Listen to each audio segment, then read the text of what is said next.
What is up, second cousins? Welcome to Court Cousins. My name is Kyle. I'm here with that man, my cousin from another mother, Jay. How we doing, baby? We're back. We are so back, man. Let's go. We are here, Jay, to discuss some news now. Wasn't expecting this, but we got the news today that Wendell Carter Jr. and the Orlando Magic have reached a 3-year extension on top of his current contract, bringing him to the 28-29 season. I'm bringing it up on the screen right now so the second cousins out there can see it. He's currently contracted through 25-26. This contract adds 3 more years, again, taking him through 28-29.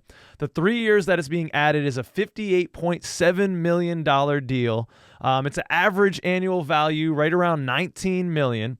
And this was 140% of the estimated average player salary at that time, which is something that you can do if you want to give a player who's on a lower end contract a little bit more money so you can spice it up so that they stay with you. What were your initial reactions to this deal, Jay? We haven't talked about this, so I'm excited to hear your perspective.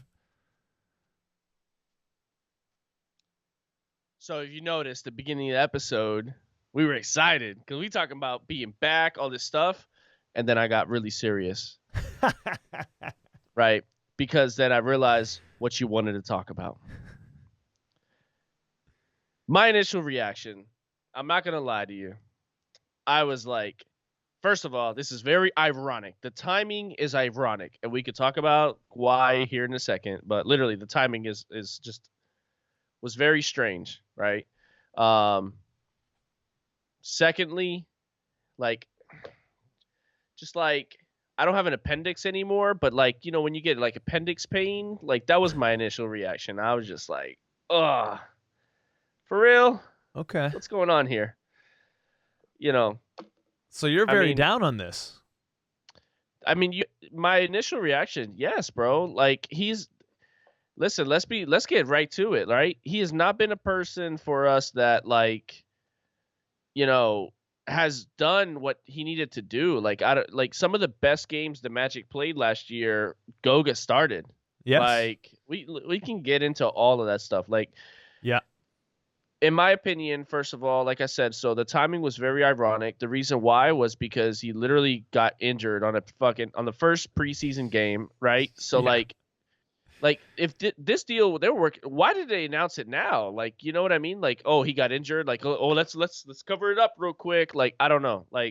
Yeah, granted, I think hopefully it's minor and whatnot, but yeah, that doesn't. I think this was just in the works, and the timing was unfortunate. But I think that this deal was going to get done today, regardless of whatever happened in that preseason game. So yeah.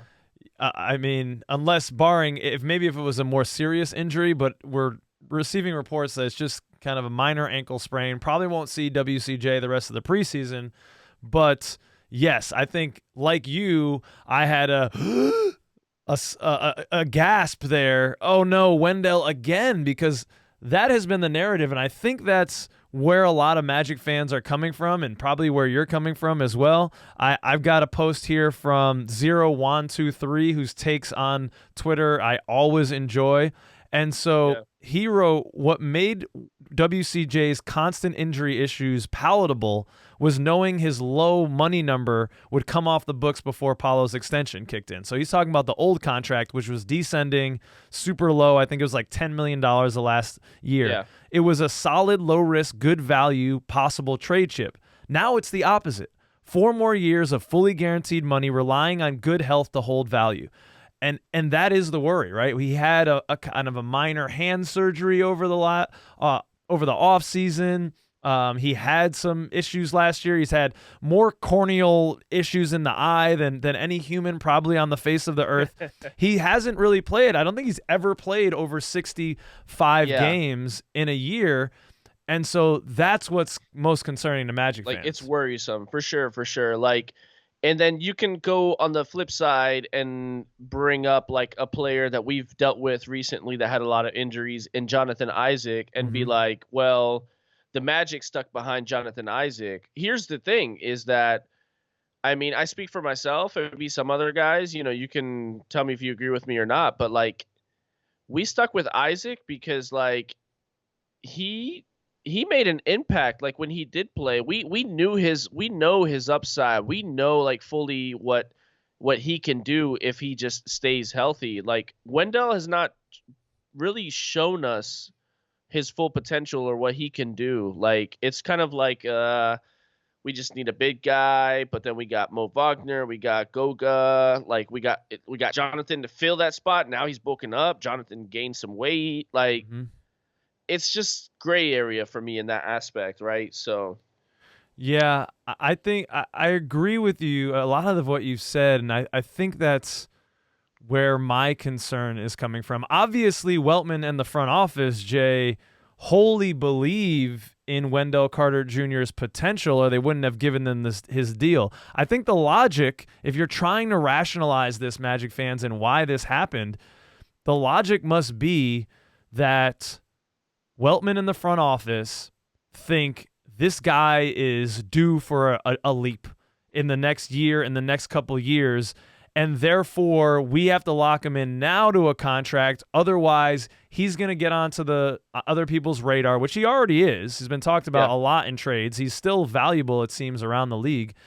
And he's going to get a larger contract than we would be able to extend him on. And that's the whole thing with 140% of the average annual salary for the average player is because he's on a descending deal, you can only extend players, I think, for like 120% of what they were previously contract was on. So if you let him get to the end of that deal and he's turned into like a top 15 starting center, he's going to command more money than you would be able to offer him, and therefore he would almost have to leave because the money would just be too good. So from the front office perspective, they're saying, ooh, we can get this done now because we really believe in him.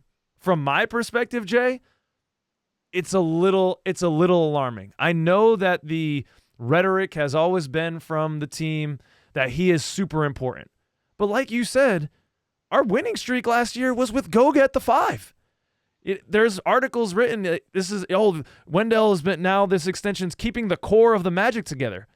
I'm sorry, but I've kind of seen in the last couple of years, Wendell has fallen out of the quote-unquote core of this team.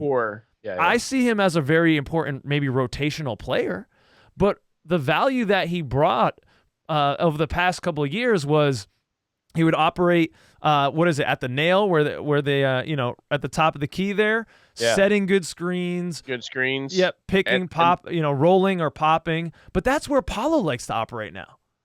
So I don't know what's happening there. And you alluded to it with Jonathan Isaac. A lot has been made about him bulking up over this offseason.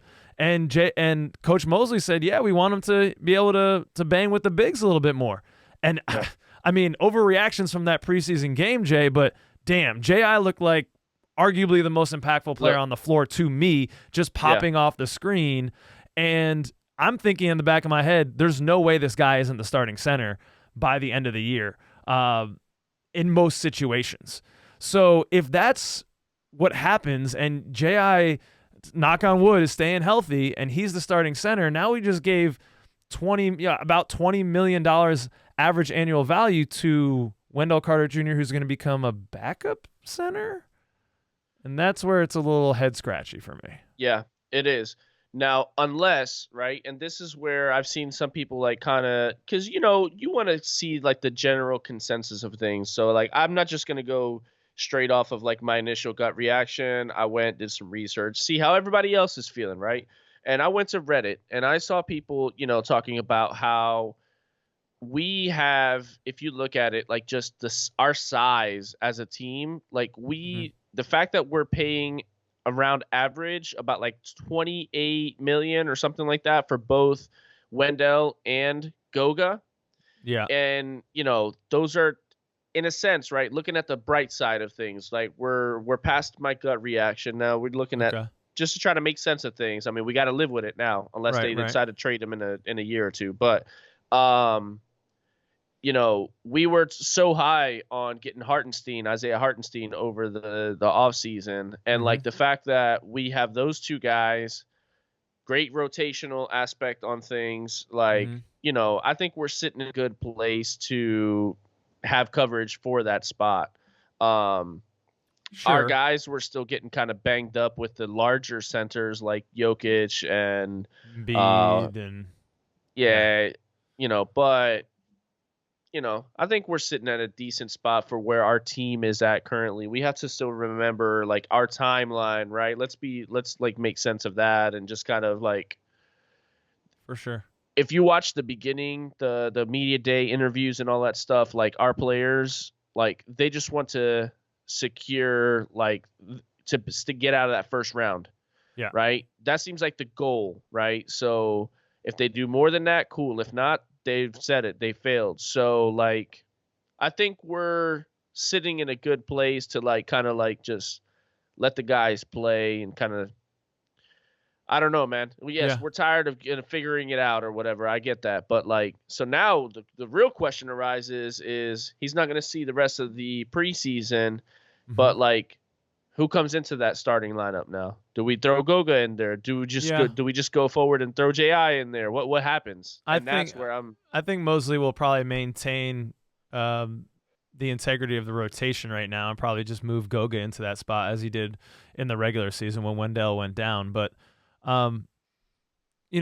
just to get back to the contract itself, I did hear some initial reporting from Keith Smith on his show, Front Office Show. Definitely go check it out. They're talking about the deal in detail, that he's hearing that the last deal is a team option. So maybe this only goes through 27, 28.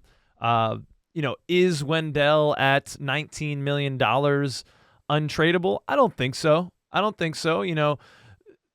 That it still maintains some of the flexibility for the team in having contracts that you might need to amalgamate or put together to go and get another star if down the road, as Paulo is into his second contract. And like you said, this is the vision. It's a long-term thing. We're in this for the next 5-6 years in terms of building this team. That Wendell $19 million might be, part of what you need to go get a $40 million a year player who's the last piece, who's the Rashard Lewis to come and put this team over the top.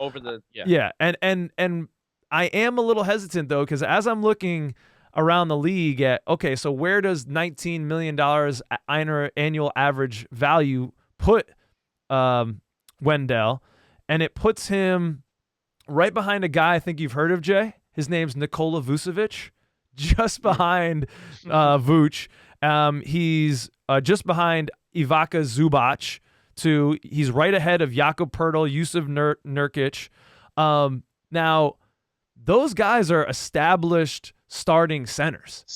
Those guys are giving you 10 boards a game, you're not even having to think about it. You can take it to the bank. They're going to get you 10 boards a game.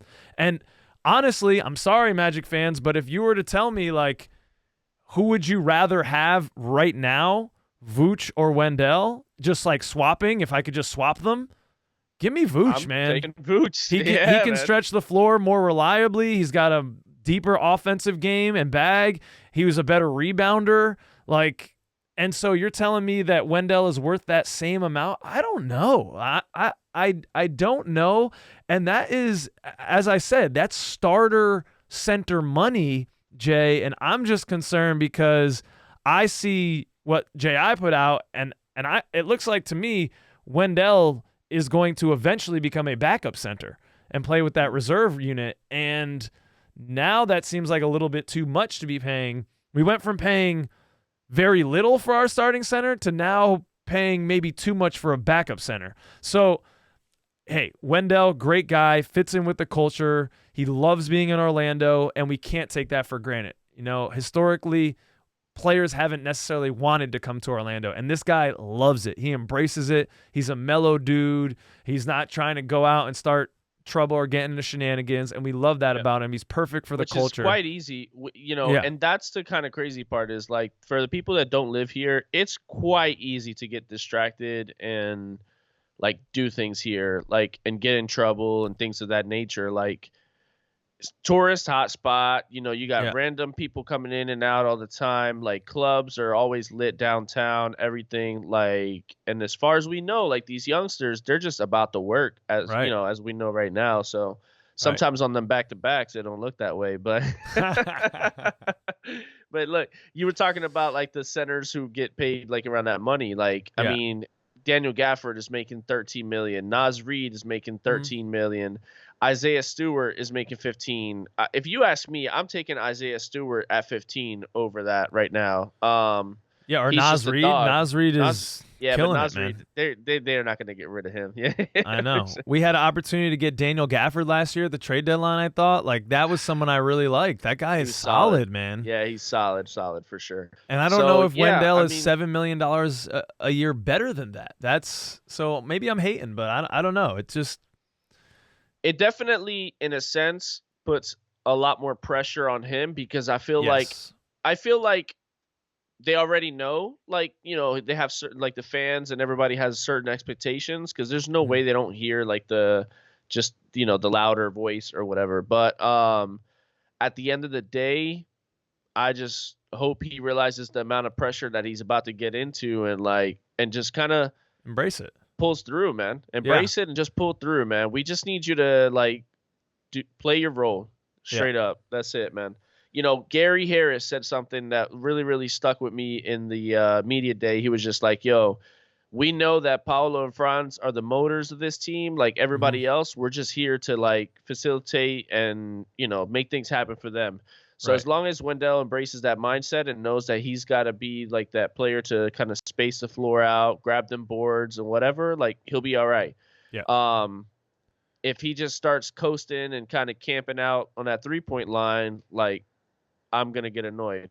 And so is the rest of the fan base. So. Yeah. And Peach will be getting annoyed too. We need Wendell to bring some more of that big man shit. He needs to be that body down low. He's always been really good positionally, but we need him getting some more boards. As you said, hopefully he steps up to the challenge. I think that if we're being optimistic here, if we're looking glass half full, we're not in these practices every day. We're not seeing behind closed doors. And clearly, Weltman in this front office sees something and they wanted to jump on it right now because, like you said, it's an odd time to do it. This wasn't required to be done this year. It could have waited till the offseason or next year for an extension. The fact that they're doing it right now and giving him, 140% of what the average player would be getting in a couple of years, that tells me that they have supreme belief in Wendell. And, hey, if they're seeing it, I got to jump on because this team the leadership of this team has not let us down thus far in this iteration of our Magic team since Weltman and Hammond and now Anthony Parker came on board.